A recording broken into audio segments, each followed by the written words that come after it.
একটা কথা আপনাদেরকে বলি, আমি সব জায়গাতে বলি, এটা কোনো এখানেও বলছি, অন ক্যামেরাতেও বলছি, হিন্দু মুসলমান মারামারি ঝগড়া করবেন না। আচ্ছা, কিসের হিন্দু কিসের মুসলিম আপনারা মারামারি করেন? শুনে রেখে দিন, সৃষ্টিকর্তার আরাধনা উপাসনার পদ্ধতিটা আমাদের আলাদা হতে পারে। মানুষ হিসেবে প্রত্যেকেই আমরা কিন্তু আদমের সন্তান, ঠিক না বেঠিক? মনে রাখবেন, একটা হিন্দুর ভিতরে মুসলমানদের রক্ত আছে, আর মুসলমানদের ভিতরে হিন্দুদের রক্ত আছে। এই কথাটা শুনে হয়তো অনেকে চমকে যাচ্ছেন, কিন্তু না, সত্যি। আপনাদের এলাকায় রক্তদান শিবির হয়? রক্তদান শিবির হয়, তাই তো? ব্লাড ডোনেশন ক্যাম্প যখন হয়, ব্লাড যখন নেওয়া হয়, তখন বলা হয় নাকি, এই ও হিন্দু, ওর রক্ত আলাদা কর, ও মুসলিম, ওর রক্ত আলাদা কর, বলে নাকি?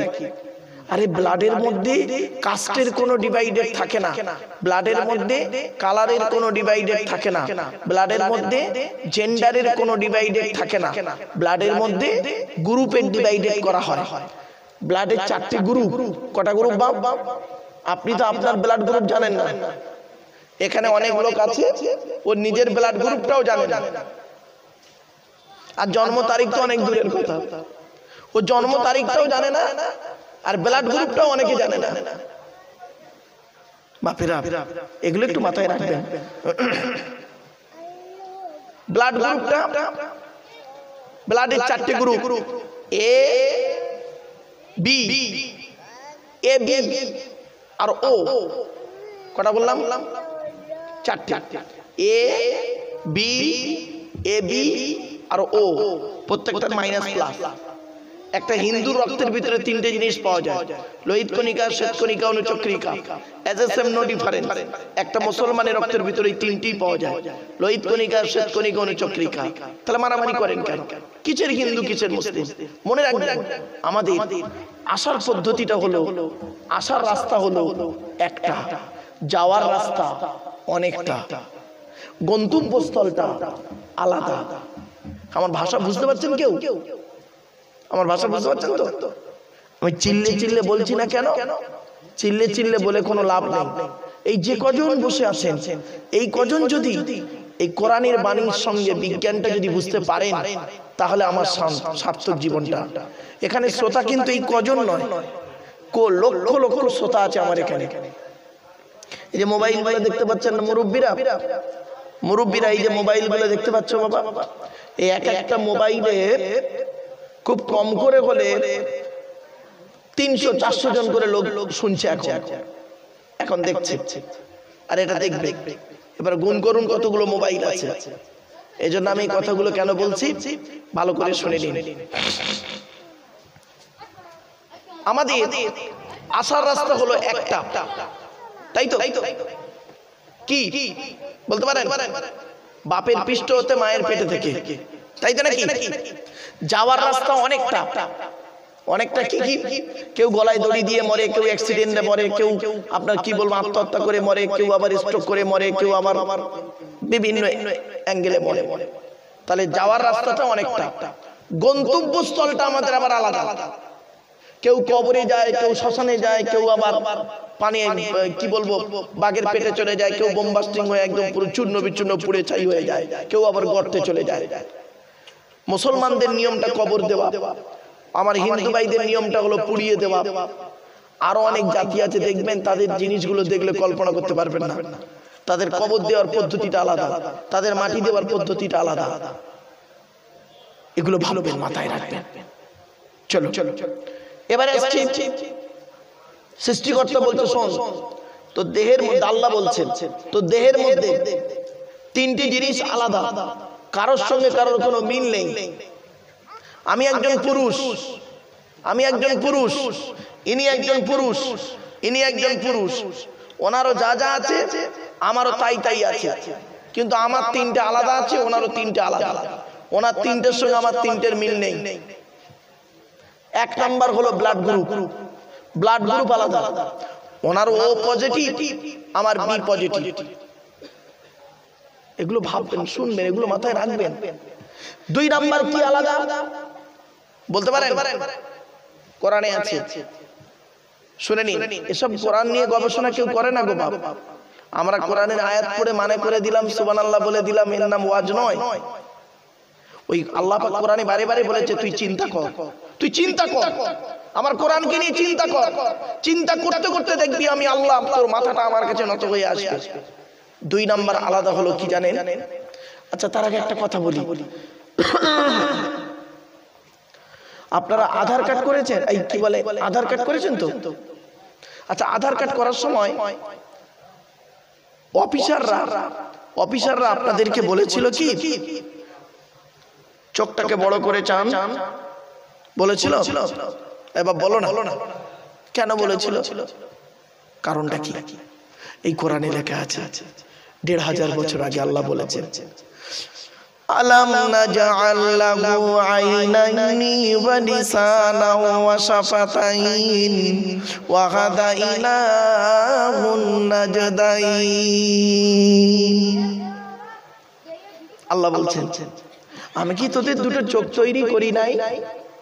আল্লাহ বলছেন, জিজ্ঞাসা করছেন আমি কি তোদের দুটো চোখ তৈরি করি নাই? এই আয়াতকে নিয়ে গবেষণা চলছে সারা বিশ্বে, যে চোখের কথা কোরআনে কেন বলা হলো। গবেষণা করা, বৈজ্ঞানিকরা গবেষণা করে বের করলো পৃথিবীতে যত মানুষ এসেছে, যত মানুষ আসবে, আর যত মানুষ আছে বর্তমানে, কারোর চোখের রেটিনার সঙ্গে কারোর চোখের রেটিনার মিল নেই। জোরে বলো। আল্লাহ বলছে ওইটা দেখ, একবার আমাকে আল্লাহ বলে ডাক। এসব করেছি কেন? বুঝবে কারা? কারা বুঝবে এইসব কথাগুলো? মূর্খরা বুঝবে না। কোরআন বলছে ওয়াতিলকাল আমসালু নাদরিবুহা লিন-নাস ওমা ইয়াকিলুহা ইল্লাল আলিমুন। আলেমরা বুঝবে, জ্ঞানী লোকেরা এই সমস্ত জিনিসগুলো চিন্তা ভাবনা করবে। আর জ্ঞানী লোকেরা চিন্তা ভাবনা করে কাদেরকে বলবে? এই মূর্খ মানুষদেরকে বোঝাবে, তাদেরও চোখটা খুলে যাবে। এই জন্যই কোরআন এসেছে। এই কোরআন তেল পড়া, পানি পড়া, ওয়াজ করা, খতম করা, তাবিজ মারার জন্য শুধু আসে নাই। এই কোরআনকে নিয়ে গবেষণা করছে সারা বিশ্ব। America, London, France, Britain, Japan, Jordan, Germany ঠান্ডা করে বসে বসে কোরআনকে নিয়ে গবেষণা করছে। কারা করেছে?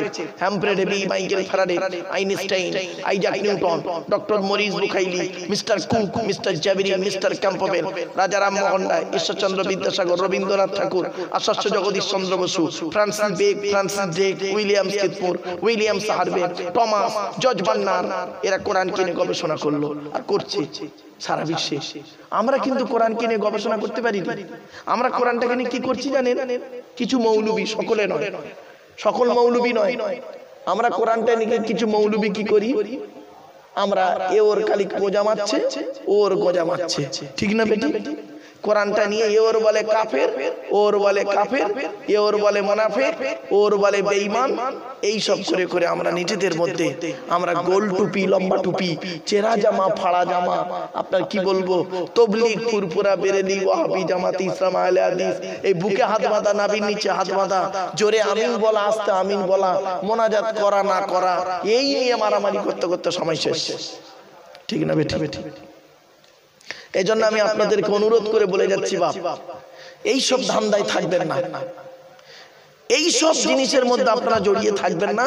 আপনাদের হাতে ধরে বলে যাচ্ছি, এতটুকু জানবেন, নামাজ পড়তে হবে, রোজা রাখতে হবে, হজ করতে হবে, অর্থ থাকলে যাকাত দিতে হবে, আর কি করতে হবে? স্ত্রীর হক আদায় করতে হবে, ছেলে মেয়ের হক আদায় করতে হবে, হালাল খাবার খেতে হবে, ব্যাস এইটুকুই জানো।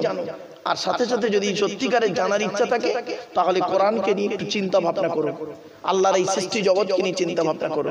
চলো, তাহলে 1 নাম্বার হলো রক্ত আলাদা, 2 নাম্বার হলো চোখের রেটিনা আলাদা, 3 নাম্বার আল্লাহ বলছেন আরেকটা জিনিস তোদের আলাদা করেছি, কারোর সঙ্গে কারোর কোনো মিল নেই। সেটা হলো কি জানেন?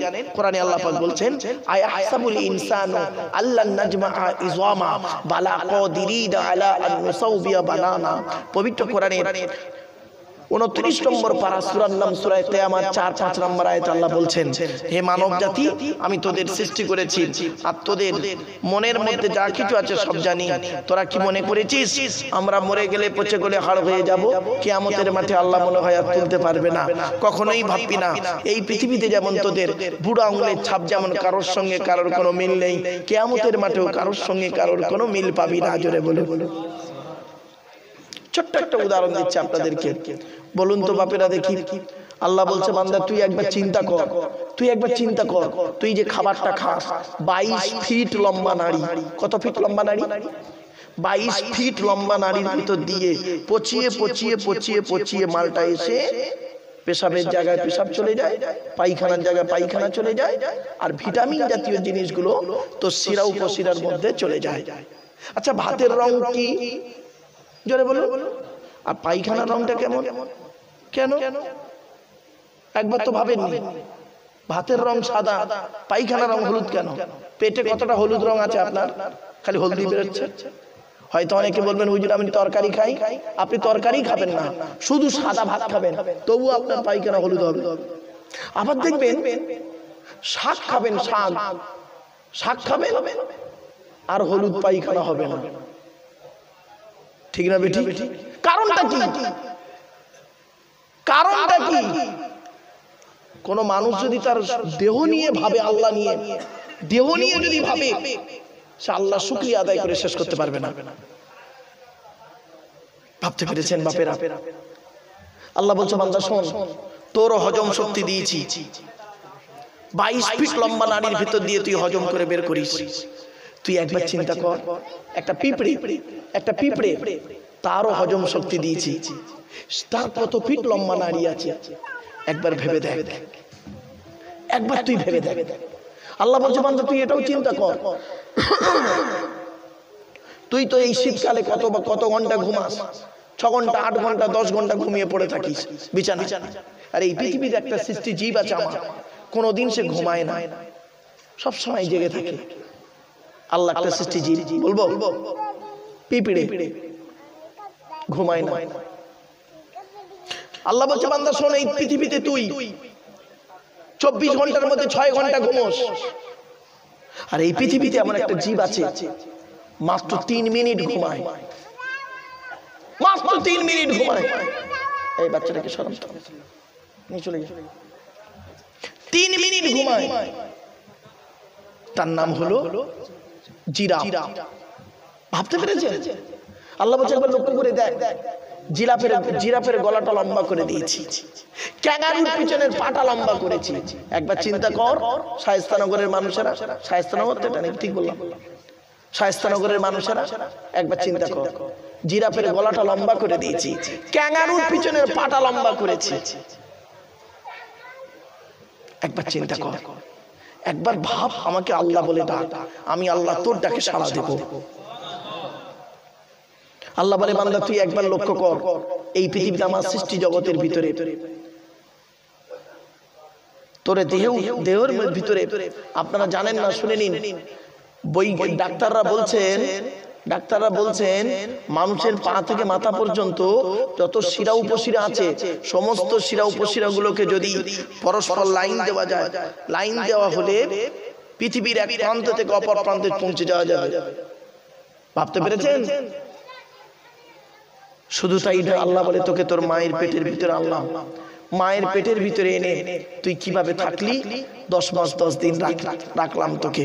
ছোট্ট একটা প্রশ্ন করি, উত্তরটা দেন তো দেখি। লাথি মারলে মানুষ হাসে না কাঁদে?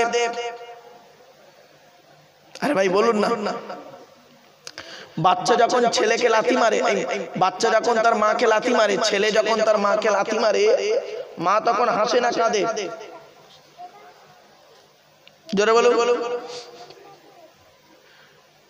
হাসে আবার কাঁদে। আমার এই ওয়াজ শুনতে গেলে একটু বেরেন লাগবে, কি আলোচনা হচ্ছে ইউটিউবে যারা আছে তারা বুঝতে পারছে, জ্ঞানী গুণী লোকেরা। একই সন্তান, দুটোই লাথি, একটা লাথি মারলে বাচ্চা মা হাসে, আর একটা লাথি মারলে মা কাঁদে। এই শায়েস্তানগরের নারীর পুরুষেরা ভালো করে শুনে নাও, একটাই সন্তান তোমার, দুটোই লাথি, দুটোই লাথি। একটা লাথি মারলে মা হাসে, একটা লাথি মারলে মা কাঁদে। কখন? খালি জায়গাটা আলাদা, পর্দার এপার আর ওপার।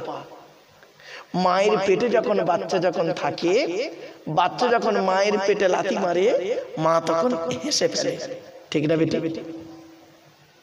ডাক্তার জিজ্ঞেস করেছে, ডাক্তার বলছে তোমার বাচ্চা বেঁচে আছে কিনা বুঝবে কি করে? বাচ্চা নড়ে তো পেটে, 8 মাস হয়ে গেছে বাচ্চা নড়ে নেই, 2 দিন নড়ে নেই, তাই টেনশনে আছে। হঠাৎ বাচ্চা করেছে কি 2 দিনের মাথায় পেটে লাথি মেরেছে। মা তখন হেসে ফেলে বলে ডাক্তারকে ফোন করেছে, স্যার আমার পেটে বাচ্চা লাথি মেরেছে। হেসে ফেলে বলছে তাহলে চিন্তা নেই, বাচ্চা বেঁচে আছে। তাহলে মায়ের পেটে বাচ্চা যখন লাথি মারে, মা তখন হেসে ফেলে। আর ওই বাচ্চা মায়ের পেট থেকে এসে, ওই বাচ্চা মায়ের পেট থেকে এসে যখন বাচ্চা বড় হয়ে যায়, আর বাচ্চা যখন, ওই ছেলে যখন মাকে লাথি মারে, তখন মা কাঁদে। মায়ের ছোট্ট পেটে ছেলের জায়গা হয় 10 মাস 10 দিন। মায়ের ছোট্ট পেটে ছেলের জায়গা হয় 10 মাস 10 দিন। আর ছেলের 10 কামরা ঘরে অভাগিনী মায়ের একটু শোয়ার জায়গা হয় না। এ মুসলমান আবার নামাজ পড়ে, এরা আবার ইবাদত করে, এরা আবার কি বলবো, মানে নামাজ রোজা অনেক কিছু করে। খবরদার নয়, শুনে রেখে দাও, আল্লাহর নবীর পরই স্থান হলো বাপ আর মায়ের। আল্লাহর আলোচনা করলেই বাম্মার আলোচনা আসবেই, আসবে 100%। আল্লাহর আলোচনা করলেই বাম্মার আলোচনা আসবে। কেন? আল্লাহ পাক বাপের পৃষ্ঠ হতে মায়ের পেটে থেকে পৃথিবীর মুখ দেখিয়েছেন।